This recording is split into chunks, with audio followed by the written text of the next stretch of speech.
নমস্কার বন্ধুরা, গোপালের হেসেলে আপনাদের সবাইকে স্বাগত। সবাইকে আগাম নববর্ষের আন্তরিক প্রীতি ও শুভেচ্ছা জানিয়ে আজকের রেসিপিটা শুরু করছি।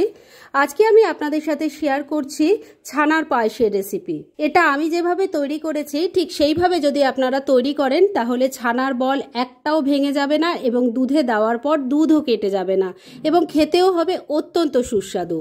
তাই চলুন আর সময় নষ্ট না করে রান্নাটা করে ফেলি। আজকে পয়লা বৈশাখ স্পেশাল দারুণ টেস্টি এই রান্নাটা করছি। সেজন্য কড়াইয়ের মধ্যে 1 লিটার ফুল ফ্যাট মিল্ক নিয়ে বসিয়ে দিয়েছি গরম করার জন্য। এটাকে মাঝে মাঝে একটু হাতা দিয়ে নাড়াচাড়া করতে করতে ভালো করে ফুটিয়ে নিচ্ছি। মাঝে মাঝে নাড়াচাড়া না করলে এর উপরে শর্টটা জমে যাবে, আর সেটা যাতে না হয় সেজন্যই এভাবে নাড়াচাড়া করতে করতে দুধটাকে ফুটিয়ে নিতে হবে। মিডিয়াম ফ্লেমে মাঝে মাঝে নাড়াচাড়া করতে করতে দুধটা ভালো করে ফুটিয়ে নিয়েছি। এবার গ্যাসটা বন্ধ করে দিলাম। এবার এই হাতাটা দিয়ে এভাবে নাড়াচাড়া করতে করতে দুধের টেম্পারেচারটা একটু কমিয়ে নিতে হবে। দুধের টেম্পারেচারটা এখন অনেকটাই নেমে গেছে। এবার এই দুধটা কেটে নেব, মানে ছানাটা তৈরি করব। ছানা তৈরি করার জন্য আমি এখানে ভিনিগার নিয়েছি। এখানে 3 চামচ ভিনিগার আছে, আর তার সাথে জল মিশিয়ে রেখেছি।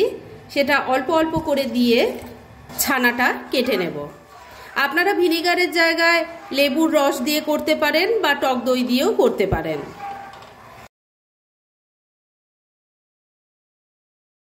ছানাটা দেখুন খুব ভালো করে কাটা হয়ে গেছে। এবার এটাকে জল থেকে আলাদা করে রেখে দেব। আর এই কাজটা করার জন্য আপনারা একটা বড় ছাঁকনি ব্যবহার করতে পারেন বা সুতির কাপড়ের মধ্যে ছানাটা নিয়ে জলটা আলাদা করে রেখে দিতে পারেন। দেখতে হবে যাতে জলটা ভালো করে বেরিয়ে যায়। তাহলে আমিও সেই কাজটা করে ফিরে আসছি।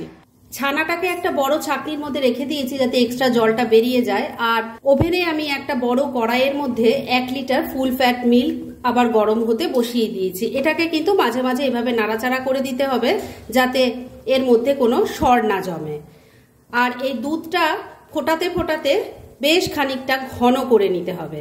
এই কাজটা করতে তো বেশ খানিকটা সময় লাগবে, তাই এই সময়ের মধ্যে চলুন এই রান্নার অন্যান্য আনুষঙ্গিক কাজগুলো সেরে ফেলি। দুধটা ওদিকে ওভেনে ফুটছে, আর এদিকে ছানাটার থেকে এক্সট্রা জলটা বেরিয়ে গেছে। আমি একটা প্লেটের মধ্যে নিয়ে নিয়েছি। এর মধ্যে দিয়ে দিচ্ছি 1 চামচ চিনি। এবার এই চিনিটাকে ছানার সাথে মিশিয়ে ছানাটাকে খুব ভালো করে ডলে ডলে মেখে নেব। বন্ধুরা, আপনারা আমার রেসিপি দেখার সাথে সাথে আমার ফেসবুক পেজ গোপালের হেসেল তাতেও ভিজিট করতে পারেন। ডেসক্রিপশন বক্সে লিংক দেওয়া আছে। 3-4 মিনিট সময় নিয়ে ছানাটাকে খুব ভালো করে ডলে ডলে মেখে নিয়েছি। এটা এখন একদম স্মুথ একটা ডোয়ের মতো তৈরি হয়ে গেছে।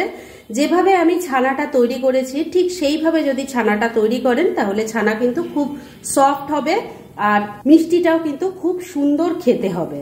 যাই হোক, এবার এই ছানার প্লেটটাকে আমি কিছুক্ষণের জন্য এক সাইডে রেখে দিচ্ছি আর নেক্সট স্টেপের দিকে এগোচ্ছি।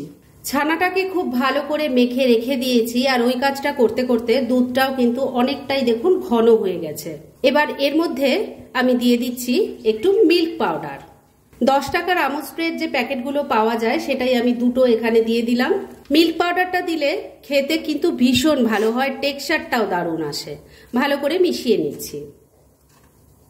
মিল্ক পাউডারটা ভালো করে মিশিয়ে নিয়েছি। এবার এর মধ্যে দিয়ে দিচ্ছি 1 চিমটি নুন। মিষ্টি জিনিসে সামান্য একটু নুন দিলে টেস্টটা ব্যালেন্স হয়। আর এর সাথেই 2টো এলাচের দানা ছাড়িয়ে রেখেছিলাম, সেটা দিয়ে দিলাম। মিশিয়ে নিচ্ছি। সবকিছু খুব ভালো করে মিশিয়ে নিয়েছি। এবার ফ্লেমটাকে একটু কমে রেখে দুধটাকে আবারও ফোটাতে ফোটাতে আরও একটু ঘন করে নিতে হবে। আর এই সময়ের মধ্যে চলুন যে ছানাটা তৈরি করে রাখলাম সেটা দিয়ে কাজগুলো সেরে ফেলি। মেখে রাখা এই ছানার থেকে এবার অল্প অল্প পোর্শন নিয়ে ছোট ছোট করে বল তৈরি করে নিচ্ছি। আমি কিন্তু এই ছানার মধ্যে কোনো রকম সুজি বা ময়দার ব্যবহার করিনি, কেননা সেটার কোনো দরকারই পড়বে না। দেখুন আমি এই সাইজের বলগুলো তৈরি করছি, তবে আপনারা চাইলে আরেকটু ছোট বা আরেকটু বড়ও তৈরি করতে পারেন। এবার এই পুরো পোর্শনটা থেকে এইভাবে তৈরি করে নিয়ে তারপর আমি নেক্সট স্টেপের দিকে এগোচ্ছি। ছানার বলগুলো দেখুন সব তৈরি করে নিয়েছি। এবার এই প্লেটটাকে আমি কিছুক্ষণের জন্য এক সাইডে রেখে দিচ্ছি। ছানার বলগুলো তৈরি করতে করতে দুধটাও কিন্তু অনেকটাই ঘন হয়ে গেছে। এবার এর মধ্যে আমি 1 কাপ চিনি দিয়ে দিলাম, তবে এই মিষ্টির পরিমাণটা কিন্তু আপনারা নিজেদের টেস্ট অনুযায়ী দেবেন। ভালো করে মিশিয়ে নিচ্ছি। চিনিটা দিলে দেখবেন দুধটা আবার একটু পাতলা হয়ে যাবে, তাই এটাকে আবারও একটু ফুটিয়ে নিতে হবে। যেভাবে আমি আজকে এই ছানার পায়েস তৈরি করছি ঠিক সেইভাবে যদি তৈরি করেন আর কিন্তু বাইরে থেকে মানে দোকান থেকে কিনে খেতে ইচ্ছে করবে না, কেন ঘরে তৈরি করলে যেভাবে ফ্রেশ হবে সেরকম তো আর দোকানে খুব একটা হয় না। চিনিটা দেওয়ার পর মিনিট দুয়েক দুধটাকে আবারও ফুটিয়ে নিয়েছি। এবার যে ছানার বলগুলো তৈরি করে রেখেছিলাম সেগুলো এর মধ্যে দিয়ে দিচ্ছি। আর এই সময় কিন্তু ফ্লেমটা একদম কমে করেই এই কাজটা করতে হবে। বন্ধুরা, অনলাইন শপিং আমরা এখন সারা বছর সবাই করি, তাই ঘরে বসেই যদি নামি দামি ব্র্যান্ডেড কোম্পানির চয়েসেবল জিনিস অবিশ্বাস্য কম দামে পেতে চান, তাহলে ডেসক্রিপশন বক্সে টেলিগ্রাম লিংক বলে একটা লিংক দেওয়া আছে, সেখান থেকে আপনারা ভিজিট করতে পারেন আর মনের মতো যাবতীয় জিনিসপত্র কিনে নিতে পারেন, সেটাও কিন্তু প্রচুর ডিসকাউন্টের সাথে। সবকটা ছানার বল দুধের মধ্যে দিয়ে দিয়েছি।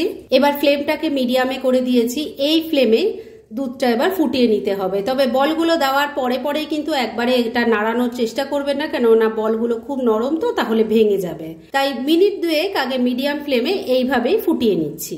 ছানার বলগুলো দুধের মধ্যে দিয়ে মিনিট দুয়েক রান্নাটা করে নিয়েছি। এগুলো কিন্তু খুব বেশি নাড়াচাড়া করার কোনো দরকার নেই। দেখুন একটা বলও কিন্তু ভেঙে যায়নি। তবে রান্নাটা কিন্তু এখনো আরেকটু করতে হবে। তবে রান্না করতে করতে কিন্তু খুব বেশি এগুলোকে নাড়াচাড়া করা যাবে না, কেননা না হলে এটা ভেঙে যাবে। একটু দুধের সাথে তাই আমি আলতো করে সবকিছু মিশিয়ে দিলাম। আপনারা নিশ্চয়ই দেখেই বুঝতে পারছেন প্রত্যেকটা বল কিন্তু গোটা গোটা রয়েছে। এবার ফ্লেমটা ওই মিডিয়ামে রেখেই 3-4 মিনিট আবারও এভাবে ফুটিয়ে নিচ্ছি। মিনিট 4 রান্নাটা করে নিয়েছি। দেখুন ছানার বলগুলো কিন্তু একটাও ভেঙে যায়নি, আর সাইজে কিন্তু এগুলো সব ডাবল হয়ে গেছে। যেভাবে আমি তৈরি করলাম ঠিক সেইভাবে সেই প্রসেস মেনটেন করে যদি আপনারা এই ছানার পায়েসটা তৈরি করেন, একটা বলও কিন্তু ভেঙে যাবে না। আর ছানার মধ্যে কোনো রকম ময়দা বা সুজির ব্যবহার করারও দরকার নেই। আর এখানে নিশ্চয়ই আপনারা খেয়াল করেছেন আমি এর মধ্যে কিন্তু কোনো রকম ড্রাই ফ্রুটস দেইনি, তবে আপনাদের ইচ্ছা হলে আপনারা দিতেই পারেন। তবে এই পায়েসটা এইভাবে খেতেই আমাদের বেশি ভালো লাগে, তাই আমি এখানে কোনো রকম ড্রাই ফ্রুটস এর ইউজ করলাম না। পায়েস কিন্তু এবার একদম রেডি। গ্যাসটা বন্ধ করে দিলাম। এবার এটাকে আমি এখন আপাতত রেখে দেব, একটু ঠান্ডা হোক, তারপর আমি সার্ভ করে আপনাদের দেখাচ্ছি। ফ্রেন্ডস, আমার আজকের এই দুর্দান্ত স্বাদের ছানার পায়েসের রেসিপি একদম রেডি হয়ে গেছে এবং আমি সার্ভ করে দিয়েছি। ভীষণ ইজি একটা রেসিপি। যেভাবে স্টেপ বাই স্টেপ আমি এটা তৈরি করেছি ঠিক সেইভাবে আপনারা যদি তৈরি করেন খেতে কিন্তু অসাধারণ হবে। আর এইভাবে তৈরি করে একবার খাওয়ার পর দোকান থেকে কিন্তু আর কিনে খেতে ইচ্ছে হবে না। সেটা একবার ট্রাই করলেই আপনারা বুঝতে পারবেন। তাই দেরি না করে পারলে এবার নববর্ষেই মিষ্টিমুখ করার জন্য এই রান্নাটা করে ফেলুন, আর তারপর কেমন লাগলো সেটা প্লিজ কমেন্ট করে জানাবেন। এরম ধরনের অনেক ভালো ভালো নিরামিষ রান্নার রেসিপি আপনারা গোপালের হেসেল সার্চ করলেই পেয়ে যাবেন, যার মধ্যে থেকে কিছু কিছু আমি সাজেস্টেড বক্সেও দিয়ে দেব, সেখান থেকেও আপনারা দেখে নিতে পারেন। তাই গোপালের হেসেল অবশ্যই ভিজিট করুন। আর আপনারা কেমন ধরনের রেসিপি চাইছেন সেটাও কিন্তু আমাকে জানাতে পারেন। আমি চেষ্টা করব সেসব রেসিপিগুলো আপনাদের সাথে শেয়ার করার।